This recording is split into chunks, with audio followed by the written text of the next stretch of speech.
If there's one thing we've learned about business and life, it's that people are the X factor. They constantly surprise us, both in amazing ways and not so much.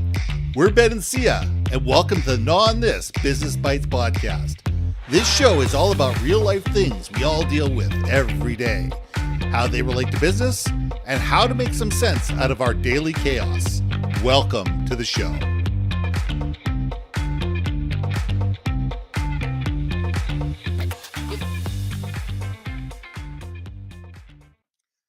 And welcome back to another episode of Gnaw on This Business Bites. I'm Ben, and this is Syya. And last week, a few weeks ago, pardon me, we asked people in our audience to come up with some questions that were not, that they were gnawing on. And I thought this was really cool. And we got a question from Chris Malazewski. Chris, I hope I pronounced your name right. If not, you know what? Put the spelling in the chat, and we'll go from there. So you get my apologies right off the bat.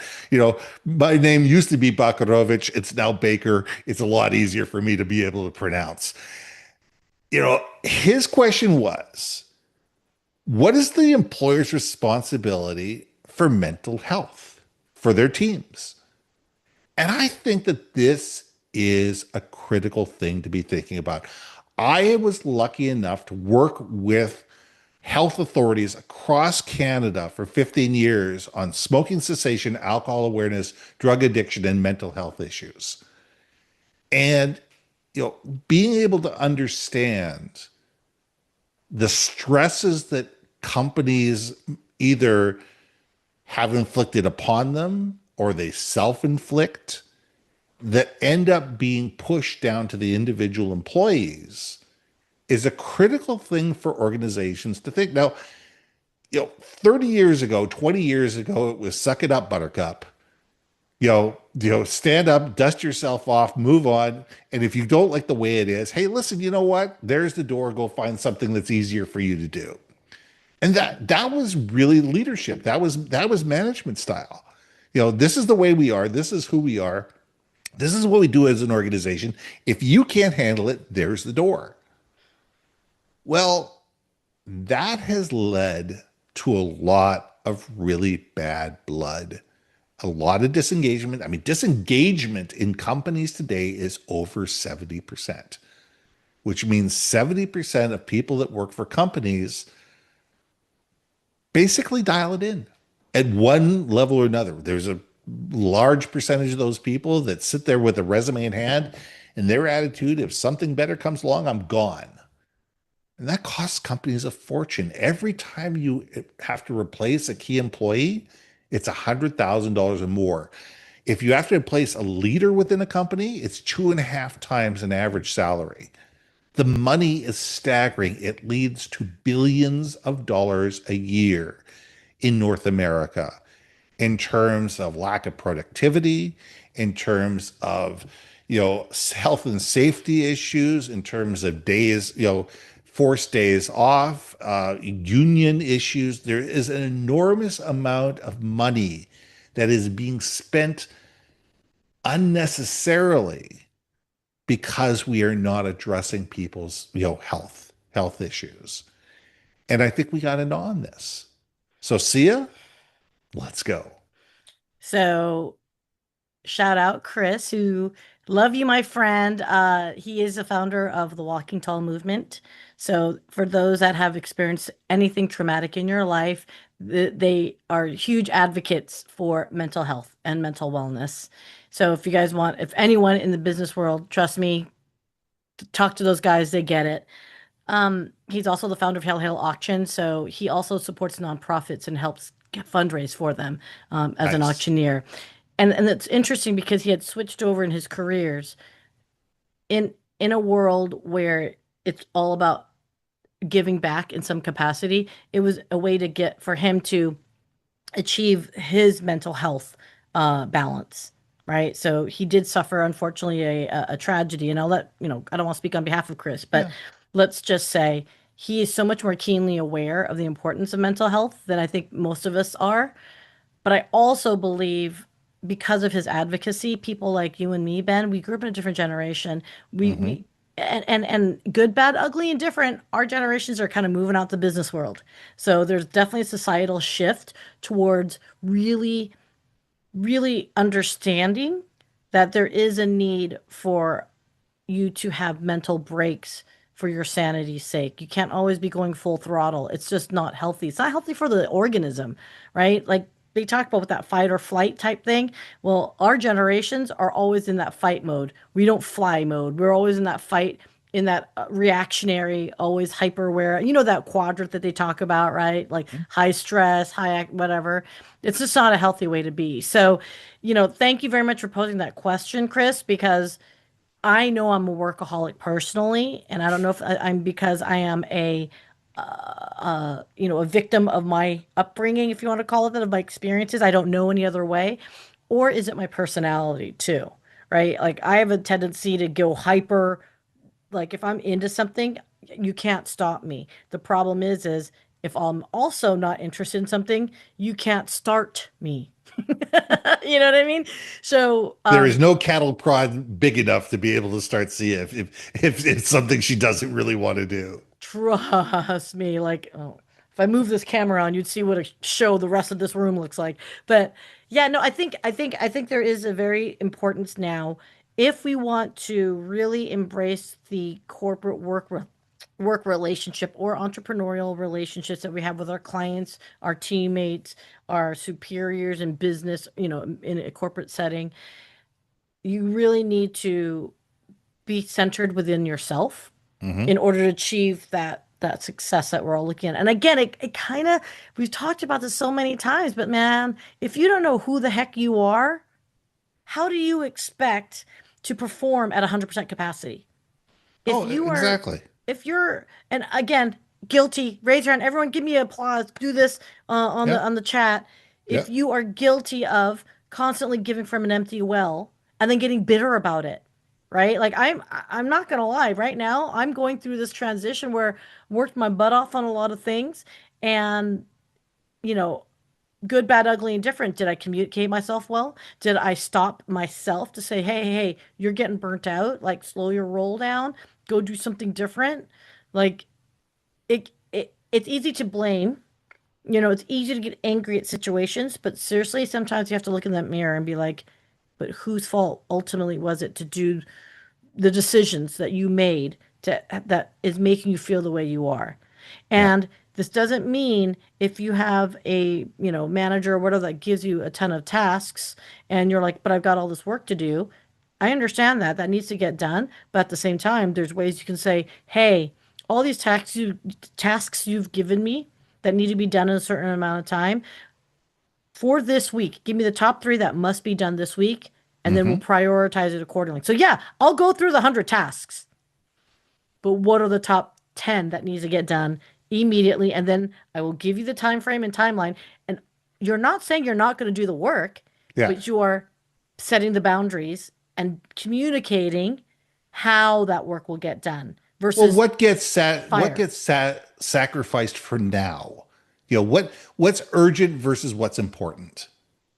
It's urgent versus important. And you sit there and say, in business today, everything seems to be a 911. It's whatever's in front of you is the most important thing at the moment. Is it? The question is it in reality? And I think that we as a world say, that's fine. I've got 5 things on my plate. You've just given me 2. What 2 do you want me to take off my plate in order for me to get those other 2 that are absolutely more important done? I'm happy to give up 2 to be able to get these things done, but something has to give. And I think Yes. we as workers need to be able to communicate. I love the meme, and I wish I could show it, but it's North American versus European out of office. North American out of office is, hi, I'm having eye surgery this afternoon. I'm available up till about 1 o'clock in the afternoon. Then I'm going in for prep. I should be done in about an hour. And then I'll be back in the office about 3:30. If you need me in the meantime, please text me. Text. You know, the European is, I'm out. I'm going on vacation. I'll be back in September. Exactly. Wow. And I think it really tells the difference of philosophy of work of that yes, work is important, but they're also what's really important is the ability to take a time away from work to mentally recharge, to refocus, to spend time with your family, to spend time away from the problems of the office. So when you come back, you're not doing this. I remember I went to Portugal. This is going back 30 years ago. Yeah, almost 25 years ago. We went to Portugal, and this is before social media. This is before all that kind of stuff. And I told there was two rules. One, I told my staff, if anything comes in, handle it. If if I need to get on a plane and come home, you have my phone number. Do not dial this number unless I need to get on a plane and come home. Done. Nobody phoned me. Great. Problem number one solved. Number two, I didn't bring a laptop. I didn't bring anything. I came back to 3,500 emails. Okay. I deleted every single one of them. And then I sent out an email to my entire database that said, "Hi, I just came back from 2 or 3 weeks in Portugal, had a wonderful time. There was 3,500 emails. I've deleted them all. If Mm. there's anything that's still important that has not been dealt with that you need to know my personal attention to, please either call me or email and I will deal with it immediately." I had 30 emails that say, "Oh my God, I wish I had the guts to do that." And I had four things that needed to be dealt with. And think of the time and the energy that I saved myself and the days of sifting through minutia of emails just to get to that point. And we all need to sit there and say, what are I hate the word hacks, but what are the hacks that we can create within our lives that enable us to be as productive as we need to be without creating strains on our mental capacity? Mm. I love that. I love everything about that. And it's interesting because you just triggered a thought in my brain, which is, there's that whole, Karen, things, I need to talk to your manager mentality, right? That entitlement.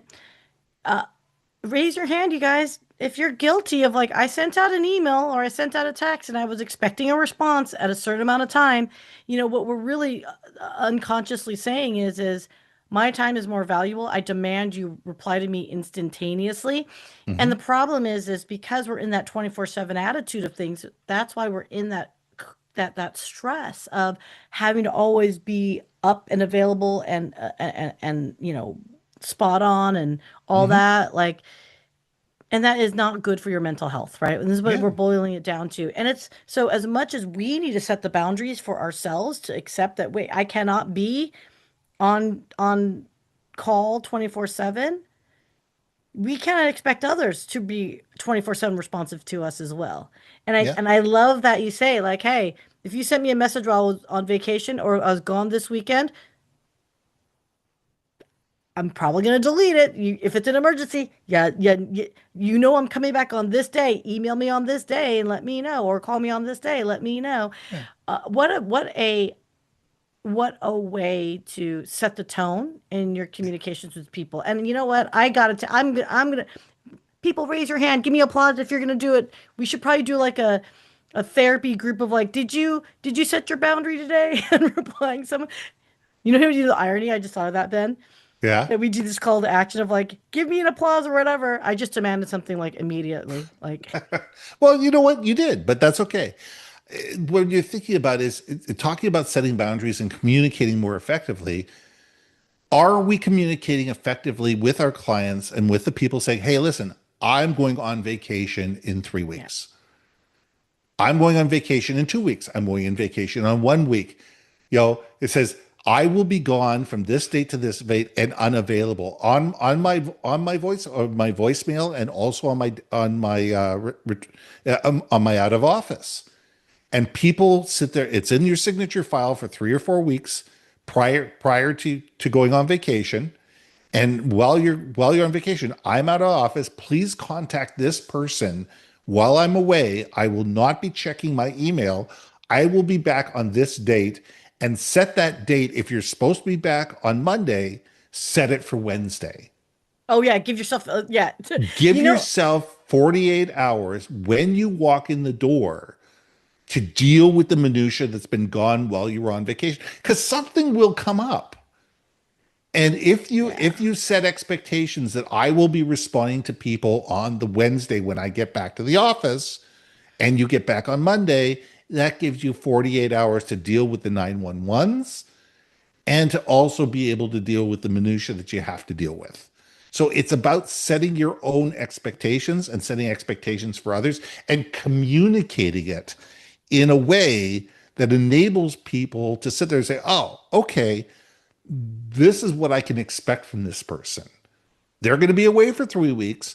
I need to make sure I get everything in 2 weeks ahead of time in order to make sure that they deal with it before they walk out the door. Hmm. You just, I don't know if the technology exists, but it would be fun to get an automatic video response. Like if you get an email, like, so I'm not saying it's in the attachment because no one ever opens attachments. It's got to be like you email and then you get an email response back, out of office, but it's an actual video that says, play me, like, think. Like, I wonder if there is. I'm You can sure do there is. that. Why not? All it is creating an image and having it as a linked image, As a hyper, yeah, I guess. Oh, I as a guess you could hyperlink do as a that. That's hyperlink true. image. Because that would be kind of fun. Be like, yeah, Yeah. tropical drink in Here's hand. me with a Mai Tai. Yeah. Guess what? See this? There's no connectivity to this Mai Tai. That's right. Or So even better.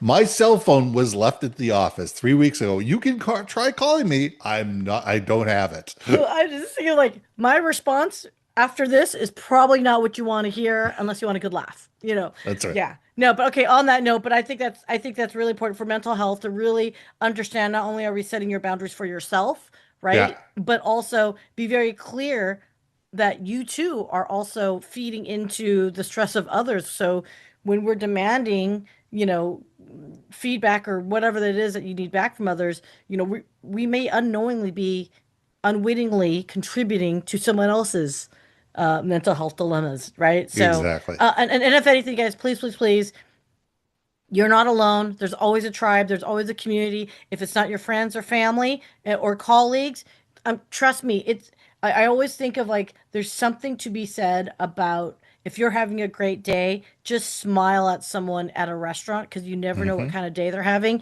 and maybe that those little gestures costs nothing. It Yeah. costs literally what 20 smile muscles, 250 or whatever Yeah. to go. You know, now don't Yeah. do that. That might freak people out. Yeah. And But don't yell at service people, because guess what? They have enough stress in their life anyway. Don't go full Karen on people. And no. I'm just gonna leave it at that. So let's say don't go full Karen on people, communicate effectively, set expectations, and use technology when technology works. So let's leave it there. I'm Ben, And I'm Sia. and we'll see you soon.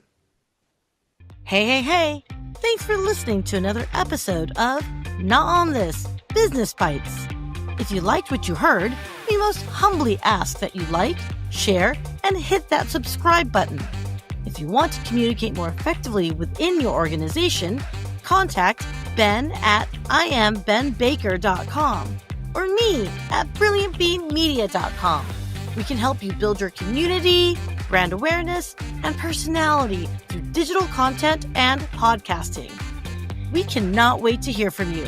See you next week for another episode of Not On This Business Bites.